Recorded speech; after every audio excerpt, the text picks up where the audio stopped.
Bonjour à toutes et à tous, bienvenue pour ce deuxième épisode de l'Étoile de la Terre du Milieu. Nous ne ferons pas une suite directe du premier épisode qui traitait du Premier Âge, mais plutôt une suite au premier épisode de Code Gamer, qui était Bilbo le Hobbit sur GameCube. Nous allons donc parler des adaptations cinématographiques de Bilbo le Hobbit. Il s'agit naturellement du premier volet de la trilogie de Peter Jackson, qui est le prélude direct à sa propre trilogie, quelque peu discutable mais cependant magnifique du Seigneur des Anneaux, et aussi du dessin animé de The Hobbit de 1977. Pour commencer, nous allons parler du personnage principal qui est bien évidemment Bilbo Baggins.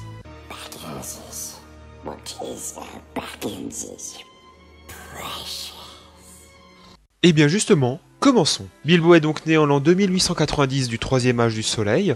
Il est le fils de Belladon Took et de Bungo Baggins. Son arrière-arrière-arrière-arrière-arrière-grand-oncle, connu aussi sous le nom de Taureau Mugissant, a fait voler la tête du roi gobelin et l'a fait atterrir dans un trou de lapin. C'est de là qu'est né le golf. Gandalf croisa Bilbo en train de fumer de l'herbe à pipe et lui proposa de participer à une aventure. Ce qu'il y a d'intéressant à partir de cette rencontre, c'est la double personnalité que l'on peut constater de Bilbo, qui est divisée entre son côté assez peureux, craintif du monde extérieur de Baggins, et son côté aventurier de Took. Ce qui est assez paradoxal, car lorsque l'on compare Meriadoc Brandbook et Peregrine Took du Seigneur des Anneaux, on se rend compte que le Took est plus peureux que le Brandbook. Ce qui est aussi assez paradoxal, car je ne sais pas si j'aurais réussi à affronter le roi sorcier comme l'a fait Pipin. Maintenant qu'on a fait la petite description de la famille de Took, nous allons passer à une comparaison de Bilbo Baggins. Alors regardez bien les mimiques, vous allez être surpris. Bon, remplis-la, voyons, de légumes. Lève sur l'Élysée. Ouais, je pense souvent à cul-de-sac. Responsable du présent. Regardez bien la façon dont il Je marche. suis pas le beau Hobbit. Allez, on accélère. Oh, la belle démarche de pingouin. Vous avez vu ma nouvelle démarche pour la présidentielle? Quelle arme préférez-vous? Eh bien, je ne suis pas maladroit aux fléchettes. Je gesticule, tu gesticules.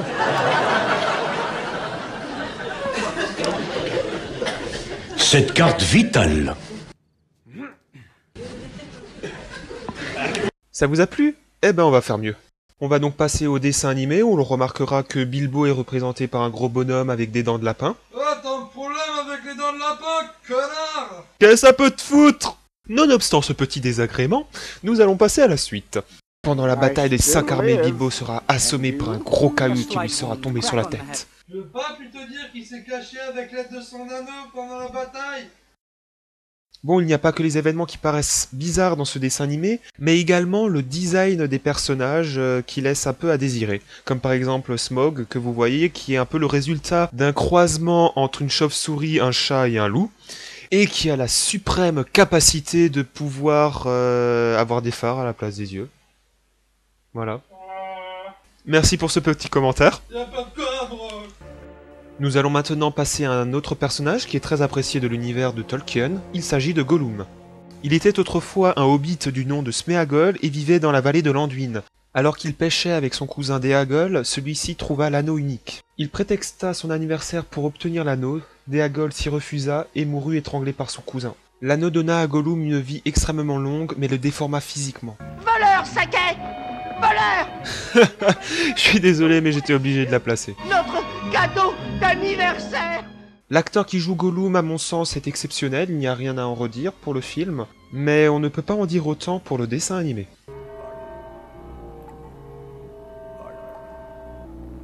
My precious.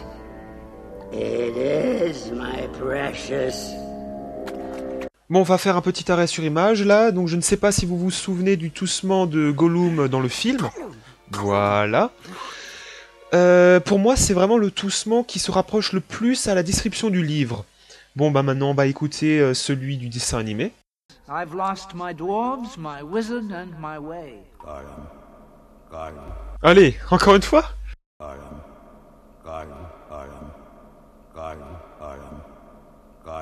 Si vous souhaitez en connaître un peu plus sur Gollum, je peux vous proposer le film, ou plutôt le téléfilm The Hunt for Gollum, qui explique en fait la chasse entreprise par Aragorn et par les orques pour essayer d'attraper Gollum.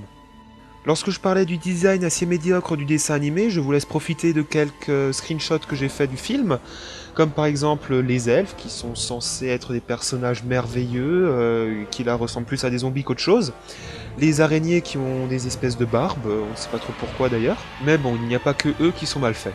Autre petite chose que l'on peut remarquer, pas par rapport au dessin animé, mais plutôt par rapport au film, c'est le petit clin d'œil qu'a mis Peter Jackson dans Bilbo le Hobbit à un autre film qu'il a créé qui s'appelle Brain Dead. Va prévenir l'orque pâle. Dis-lui que j'ai son futur trophée.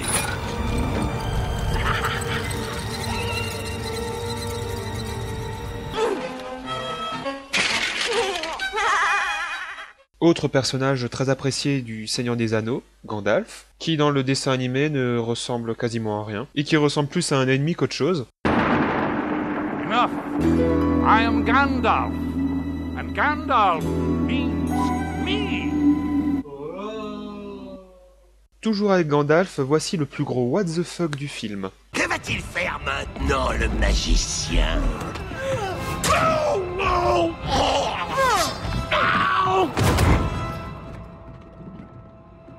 Ça suffira.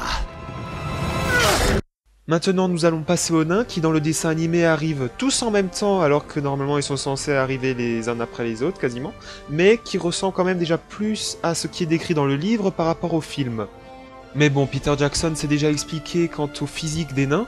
S'il les a fait de façon si différente, c'est justement pour qu'on puisse les reconnaître, les différencier, car sinon ça aurait été un petit peu compliqué, car les nains ont quasiment tous le même physique. Thorin II est le fils de Thrain II.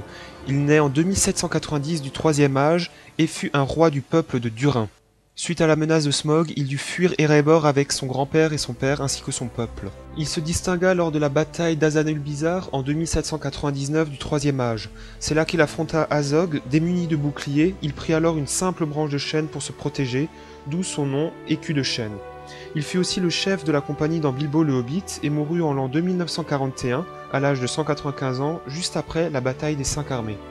Azog était un orque des monts brumeux, puissant chef, bien il ne ressemblait en rien à la représentation du film de Peter Jackson. Il est grand certes, mais normalement coiffé d'un énorme casque de fer, et n'est pas censé être manchot.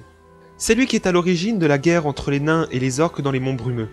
Les orques sont repoussés de Gundabad jusqu'à la Moréa, et c'est lors de cette bataille, appelée aussi Azanulbizar, qu'il tua le roi Naïn.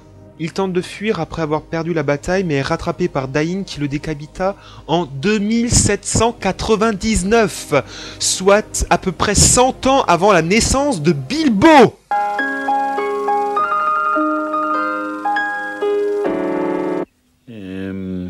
Bonjour, petite Maggie. Alors nous allons parler d'un autre personnage dont la nature nous sollicitera à faire un autre épisode, car il s'agit en fait du fils d'Azog, Bolg. C'est lui qui commanda les troupes des gobelins lors de la bataille des 5 armées, et il se fit tuer par Beorn, c'est tout ce que nous savons à son sujet. Alors en parlant de Beorn, il s'agit en fait d'un nordique, chef des Beornides. Il est représenté comme étant un homme imposant à la barbe noire, et il a la capacité, changer de peau, c'est-à-dire de pouvoir se transformer en ours, et c'est sous cette apparence qu'il tua Bolg. Et comme vous pouvez le constater, la bataille des 5 armées est symbolisée dans le dessin animé par des pixels qui s'ébattent, batifolent et s'amusent en mouvement. Alors voilà, le deuxième épisode de l'Étoile de la Terre du Milieu est terminé. J'espère qu'il vous aura plu, n'hésitez pas à laisser vos commentaires et des impressions. Vous pouvez également nous suivre avec Code Gamer, dont les liens seront affichés maintenant.